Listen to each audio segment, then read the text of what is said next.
Central government भी लगा लो और चाहे इस प्रदेश सरकार खिलाड़ियों को प्रोत्साहित करने के लिए बहुत ज्यादा प्रयास कर रही है। आज भिवानी में हरियाणा गौरव अवार्ड का समारोह चल रहा है और अंतर्राष्ट्रीय, राष्ट्रीय और कई बड़ी हस्तियां पहुंची हैं।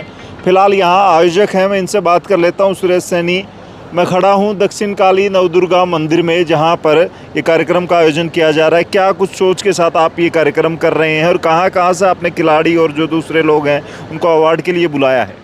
ये हमारा जो कार्यक्रम है ये दक्षिण काली नवदुर्गा मंदिर कोंट रोड में आयोजित है। हमारा एक सपना था कि हम जो हरियाणा के हमारे गौरव है उनका हम सम्मान समारोह करें, जिसमें पूरे हरियाणा भर से हमारे बीच अनेक खिलाड़ी और कोच आ रहे हैं, जिसमें अंतर्राष्ट्रीय शूटर जो क्या नाम कोमल सैनी जी है वो हमारे बीच पहुंचेगी, और भी अन्य जो हमारे खिलाड़ी मनदीप कोच है, साक्षी मलिक के कोच जो वो भी हमारे बीच पहुंचेंगे। इनके अलावा भारत भर से हमने, हरियाणा भर से हमने अच्छे अच्छे खिलाड़ियों को बुलाया है, और यहाँ आज के जो हमारे मुख्य अतिथि हैं एशियन कबड्डी के चेयरमैन हैं श्री गुलाब सिंह सैनी जी, वो हमारे बीच पहुंचेंगे। तो फिलहाल इस कार्यक्रम का मोटिव क्या है, किस तरीके से, क्योंकि लोग तो अलग अलग तरह के प्रोग्राम करते हैं, डांसर्स को बुलाते हैं या और चीज़ें होती हैं, आपने खिलाड़ियों को ही क्यों चुना है? मैं आपको बता दूं, पूरे विश्व में जो खिलाड़ियों का डंका है वो सबसे ज़्यादा भिवानी शहर का है, और भिवानी शहर के साथ साथ पूरे हरियाणा का है।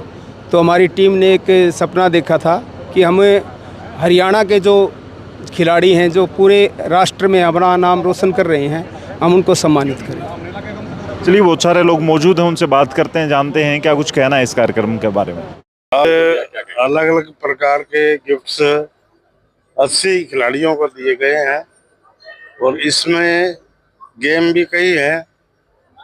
कुश्ती है, बॉक्सिंग है, और हमारा कबड्डी है, खो खो है, और सभी गेम्स के आधार पे हम सबको यहाँ पे सम्मानित कर रहे हैं। हरियाणा गौरव अवार्ड में सर विभिन्न प्रकार के अन्य समाज सेवा अन्य क्षेत्रों में काम करने वाले लोगों को भी सम्मानित किया। क्या उद्देश्य रहा इस कार्यक्रम? इस कार्यक्रम का ये उद्देश्य है कि ये बच्चे जो देश का भविष्य बनने जा रहे हैं, ये सारे मिलजुल के अच्छी परंपरा को निभान करते हुए अपने गेम्स में आगे बढ़े। हम इनके साथ खड़े हैं। सर, खेलों को बढ़ावा देने के लिए सरकार अब आगे जो है क्या योजनाएं चला रही है, खिलाड़ी जो है और आगे बढ़े? एक दिन है खिलाड़ियों के ऊपर बीतता है, और सेंट्रल गवर्नमेंट भी लगा लो और चाहे इस प्रदेश सरकार खिलाड़ियों को प्रोत्साहित करने के लिए बहुत ज्यादा प्रयास कर रही है, और जैसे जैसे खिलाड़ी उभरते हैं हमारा देश प्रदेश का नाम स्वर्ण अक्षरों में लिखा जाता है। तो हमारे सीनियर खिलाड़ी हैं, हरियाणा गौरव अवार्ड के नाम से उनको सम्मानित कर रहे हैं, जो एक हमारे लिए और पूरे खेल जगत के लिए एक बहुत सौभाग्य की बात है। सर, क्या कहेंगे, जिस प्रकार से खिलाड़ियों का मनोबल, जिस प्रकार से आपने भी कहा कि मनोबल बढ़ाना चाहिए, लेकिन मनोबल को किस प्रकार से आप लोग बढ़ा रहे हैं, सरकार किस प्रकार से बढ़ा रही है ताकि खिलाड़ी, क्योंकि कुश्ती जो है वो हरियाणा और पंजाब का गेम ज्यादातर है? देखो, हरियाणा सरकार बहुत अच्छा काम कर रहे हैं, पर मैं अपने बारे में बता देता हूँ कि मैं एशिया कबड्डी फेडरेशन का चेयरमैन हूँ, और हम जो भी गेम करा रहे हैं, जो इंटरनेशनल लेवल पे, खासकर एशिया लेवल पे जो गेम टूर्नामेंट करवाने की, वो मेरा दायित्व है, और हम करा रहे हैं। अब आने वाली 7 मई को हम मलेशिया के अंदर मैन और वोमेन दोनों की सर्कल कबड्डी करा रहे हैं। उससे पहले बहरीन में हुई कबड्डी, उससे पहले ढाका में हुई, और उससे पहले नेशनल चैंपियनशिप करे तो बाजपुर के अंदर हुई। तो खिलाड़ियों को जब तक अंतर्राष्ट्रीय स्टेज नहीं मिलेगा तो उनको अवार्ड, रिवार्ड और जो जॉब है सरकार में, जो सरकार की पॉलिसी है, चाहे हरियाणा सरकार की है या सेंट्रल सरकार की है, तब तक उनको नहीं मिलेगी। तो मेरा जो दायित्व है, मेरे को ये है कि मैं इंटरनेशनल लेवल पे खासकर कबड्डी, तीनों kabaddi, circle kabaddi, national style kabaddi और बीच कबड्डी, तीनों कबड्डियों को ज़्यादा से ज़्यादा टूर्नामेंट वो करूँ। और हरियाणा सरकार बहुत अच्छा काम कर रही है, क्योंकि हरियाणा प्रदेश जो हमारे देश का एक छोटा सा प्रदेश है, और इसके अंदर 4,500 के लगभग स्पोर्ट्स नर्सरियां हैं। हरियाणा सरकार एक छोटे से प्रदेश में स्पोर्ट्स में जिसकी पहचान है, उसको और आगे बढ़ाने के लिए हमारे मुख्यमंत्री श्री नायब सिंह सैनी और उनकी पूरी टीम खेलों को, आप देखते होंगे कि भाई हरियाणा के हर रोज कहीं ना कहीं किसी न किसी खेल का, चाहे वो कबड्डी की बात हो, चाहे रेसलिंग की बात हो, चाहे खो खो की बात हो, या क्रिकेट की बात हो, या कोई और दूसरे गेम है, कहीं ना कहीं हमारे खेल खेले जा रहे हैं। और इतनी स्पोर्ट्स नर्सरियां मुझे नहीं लगता है कि बड़े से बड़े स्टेट के अंदर 4,500 से ज़्यादा स्पोर्ट्स नर्सरियाँ होंगी। तो हरियाणा सरकार बहुत अच्छा काम कर रही है। और जो हमारे सेंटर के भी पॉलिसी है वो भी बहुत अच्छी है, उसका भी लोग और हमारे जो बच्चे हैं फ़ायदा उठा सकते हैं और उठा रहे हैं। और यही एक रास्ता है कि हम अपने युवा को, जिसमें दुनिया का 65%, हमारे देश का 65% के लगभग युवा है, जो जनसंख्या का भाग है वो युवा है, तो उसको कहीं ना कहीं सही दिशा में लाने के लिए खेल ही एकमात्र ऐसा है। और कबड्डी तो हमारी ग्रामीण अंचल की पहचान है, कबड्डी हमारी संस्कृति की भी पहचान है।